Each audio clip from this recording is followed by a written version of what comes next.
আসসালামু আলাইকুম রহমতুল্লাহি ওবরকাতুহ। সম্মানিত দর্শক, গত ৯ মাস ধরে বাংলাদেশে যে বিষয়গুলো সমাজ সংসারে, রাজনীতিতে, অর্থনীতিতে, পথে ঘাটে মাঠে আলোচিত বিষয় ছিল, সেগুলো বলতে গেলে ছাইচাপা পড়ে গেছে। আমরা শেখ হাসিনার বিচার, আওয়ামী লীগের বিচার, আওয়ামী লীগের নিষিদ্ধ হওয়া, স্থানীয় সরকার নির্বাচন আগে না জাতীয় নির্বাচন আগে, জাতীয় নির্বাচন কি ডিসেম্বরে হবে না জুনে হবে, তারপর নির্বাচন হলে কোন দল জয়লাভ করবে, কিংস পার্টি যারা করছেন তাদের ভবিষ্যৎ কী, এ যাবৎ প্রায় ৭০-৮০টি কিংস পার্টি গঠন করা হয়েছে, তারা কিসের লোভে করেছেন, কেন করেছেন, তাদের ভবিষ্যৎ কী ইত্যাদি বিষয়গুলো নিয়ে কিন্তু গত ৬-৭ মাসে আমরা যে আলোচনা করেছিলাম তা চায়ের টেবিলে রীতিমতো ঝড় তুলত। এরপর সাম্প্রতিক সময়টিতে চট্টগ্রাম বন্দর বিদেশিদের হাতে দেয়া হবে পরিচালনার জন্যে। তারপর চট্টগ্রামে যে উন্নয়ন, সেই উন্নয়নের নতুন মাইল ফলক স্থাপিত হচ্ছে, আরেকটি বড় ব্রিজ তৈরি হচ্ছে কর্ণফুলী নদীর উপর, সেটি নিয়ে আলোচনা হচ্ছে। তারপর যে করিডর, মানবিক করিডর, রোহিঙ্গাদের জন্য, আরাকান আর্মির জন্য বাংলাদেশ সরকার একটা মানবিক করিডর দেবে জাতিসংঘ এবং আমেরিকার প্রেসক্রিপশনে। এরপর চট্টগ্রাম অঞ্চলে, তারপর কক্সবাজার অঞ্চলে আমেরিকান সৈন্যদেরকে দেখা যাচ্ছে, এগুলো নিয়ে খুব আলাপ আলোচনা হচ্ছে। এরকম অসংখ্য আলাপ আলোচনা যেগুলো নিয়ে আমরা পক্ষে বিপক্ষে যুক্তিতর্ক উপস্থাপন করতাম, তারপরে এগুলো নিয়ে তর্কাতর্কি করতাম।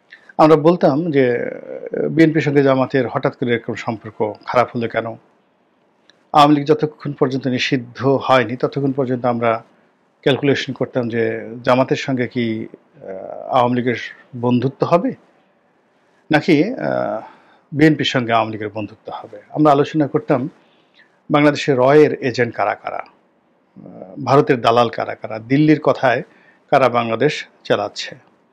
আমরা আমেরিকান লবিস্ট যারা আছেন বাংলাদেশে, আমেরিকার যারা লোকজন রয়েছে তাদেরকে নিয়ে আলাপ আলোচনা করতাম। এখন এইরকম যে গত ৭ মাসের যদি এরকম ১,০০০টি প্রসঙ্গ নিয়ে আমরা আলাপ আলোচনা করে রাজনীতির যে মাঠ এবং ময়দান সরগরম করে রাখতাম, এই পুরো বিষয়টি গত ৪-৫ দিন ধরে দুটো বিন্দুতে এসে থেমেছে। সমস্ত অর্থাৎ ১,০০০ ইস্যু দুটো বিন্দুতে এসে গেছে। একটা বিন্দুর নাম জেনারেল ওয়াকারুজ্জামান, আরেকটি বিন্দুর নাম ডক্টর মোহাম্মদ ইউনূস। এই দুটো বিন্দুর সামনে পেছনে উপরে নিচে কেউ নাই, কিচ্ছু নেই, সব কিছু ধামাচাপা পড়ে গেছে। এখন বক্তব্য হলো কে থাকবেন, ডক্টর মোহাম্মদ ইউনূস থাকবেন ক্ষমতায় নাকি জেনারেল ওয়াকারুজ্জামান থাকবেন? কে জিতবেন, ডক্টর মোহাম্মদ ইউনূস না জেনারেল ওয়াকার? কে ভালো হবে আমাদের জন্য, ডক্টর মোহাম্মদ ইউনূস নাকি ওয়াকার? তারপর কে বেশি জনপ্রিয়, ডক্টর মোহাম্মদ ইউনূস নাকি ওয়াকারুজ্জামান? ইউনূসের সঙ্গে কারা কারা আছেন, ওয়াকারুজ্জামানের সঙ্গে কারা কারা আছেন, এই বিষয়গুলো নিয়েই কিন্তু ভীষণ রকম আলোচনা হচ্ছে। এর কারণ হলো যে শুধু আমাদের দেশ নয়, সারা দুনিয়াতে সামরিক বাহিনী খুবই গুরুত্বপূর্ণ একটি অঙ্গ রাষ্ট্রের। বিশেষ করে যে সকল তৃতীয় বিশ্ব রয়েছে সেখানে সেনাপ্রধান, সেনা বাহিনী তাদের সঙ্গে আসলে কোনো রাজনৈতিক দল বা রাজনৈতিক পক্ষ সংঘাতে জড়ায় না, এমনকি আমেরিকাতেও নয়।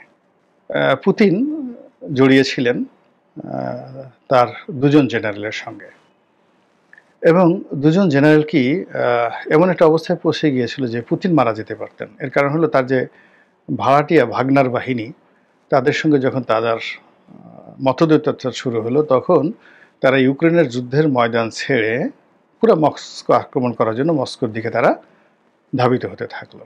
এটা মিস্টার পুতিনের জন্য একটা বিরাট সমস্যা ছিল, এবং সেই সমস্যা তিনি সেই ভাগনার বাহিনীর প্রধানকে কৌশলে নিয়ে তাকে মেরে ফেলে সমস্যার সমাধান করেছেন।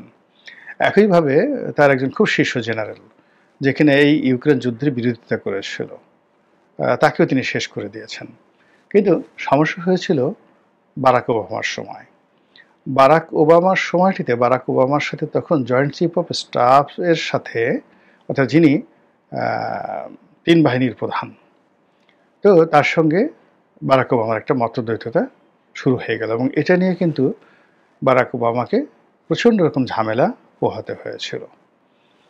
একইভাবে থাইল্যান্ডে, তো থাইল্যান্ডে থাকসিন সিনাওয়াত্রার সঙ্গে এবং তার বোনের সঙ্গে তৎকালীন সেনাপ্রধানের মতদ্বৈধতা হলো, ফলে তার বোনকেও ক্ষমতা হারাতে হয়েছে, সিনাওয়াত্রাকে ক্ষমতা হারিয়ে দেশ ত্যাগ করতে হয়েছে। পাকিস্তানে একেবারে প্রথম থেকে গভর্নর জেনারেল সেই যিনি ছিলেন তার সঙ্গে আইয়ুব খানের গণ্ডগোল হলো, পাকিস্তানের প্রধানমন্ত্রীর সঙ্গে আইয়ুব খানের গণ্ডগোল হলো, আইয়ুব খান জিতে গেলেন। আইয়ুব খান যখন আবার সামরিক বেশ ছেড়ে বেসামরিক রাষ্ট্রপতি হলেন, তার সঙ্গে ইয়াহিয়া খানের গণ্ডগোল হলো, তাকে ক্ষমতা ছেড়ে গিয়ে ইয়াহিয়া খানের হাতে ক্ষমতা দিতে হলো। তারপরে মুক্তিযুদ্ধের পরে পরিবর্তিত পরিস্থিতিতে সমস্ত পাকিস্তানে জেনারেল ভুট্টো মানে অবিসংবাদিত নেতা হয়ে গেলেন এবং তার জনপ্রিয়তা, তার প্রভাব প্রতিপত্তি মোহাম্মদ আলী জিন্নাহর চেয়ে বড় হয়ে গেল। কিন্তু তার সঙ্গে গণ্ডগোল লেগে গেল জিয়াউল হকের, সেনাপ্রধান।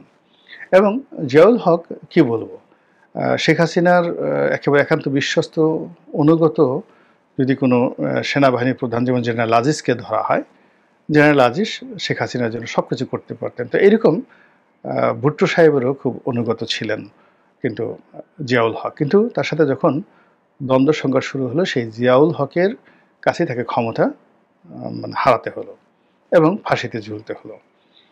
তারপর জিয়াউল হকের পরে নওয়াজ শরীফ এলেন।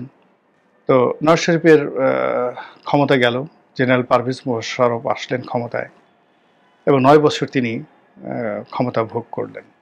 আবার সেই পারভেজ মোশাররফের সঙ্গে তৎকালীন সেনাপ্রধানের সঙ্গে তার গণ্ডগোল হলো, তিনি যখন বেসামরিক প্রেসিডেন্ট হয়ে গেলেন, তাকে ক্ষমতা হারাতে হলো, বিশেষ করে কার্গিল যুদ্ধ নিয়ে। এবং সর্বশেষ এর মধ্যে আবার সেনাবাহিনীর সাথে গণ্ডগোল করে বেনজির ভুট্টো 2 দফায় ক্ষমতা হারালেন, আসিফ আলী জারদারি ক্ষমতা হারালেন, বেনজির ভুট্টো তো প্রাণই দিয়ে দিলেন, মারা গেলেন। এরপর তিনি যেটা করলেন যে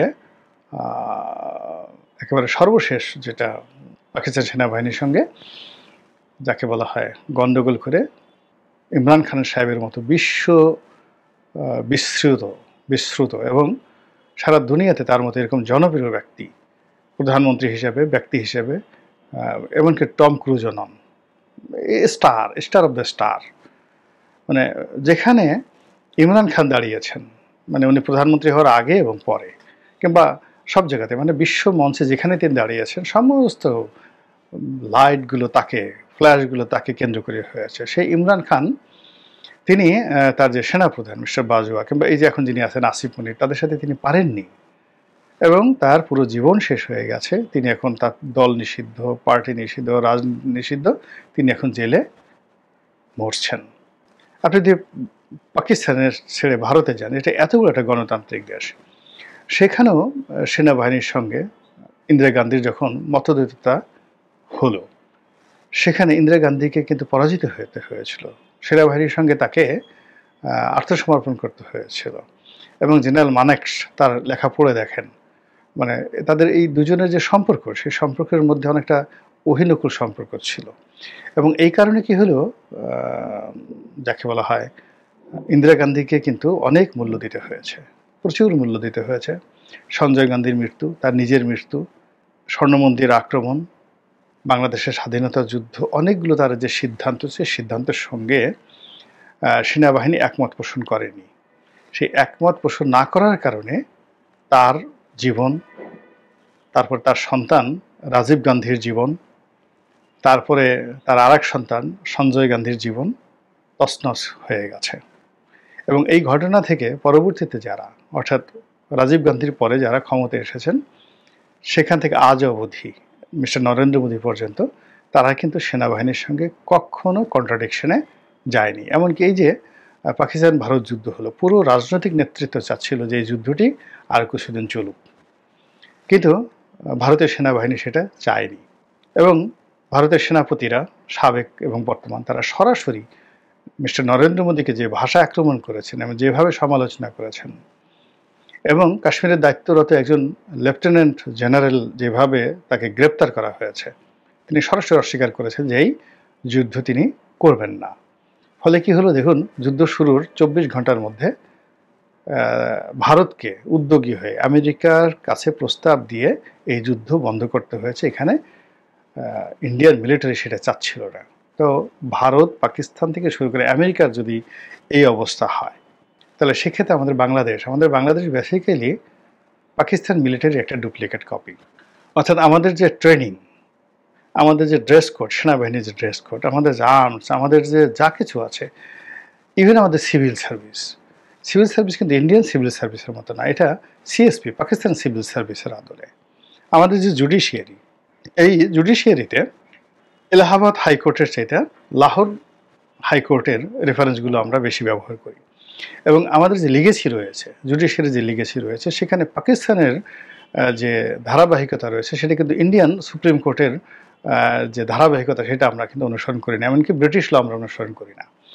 তো আমাদের সেই যে পাকিস্তান ঘরানার যে সেনাবাহিনী, যে আমলাতন্ত্র, যে ট্রেনিং এবং যে মন এবং মানসিকতা আমাদের সেনাবাহিনী ধারণ করে, সেখানে এই সেনাবাহিনীকে চ্যালেঞ্জ জানিয়ে কোনো রাজনৈতিক শক্তি বাংলাদেশে টিকেননি।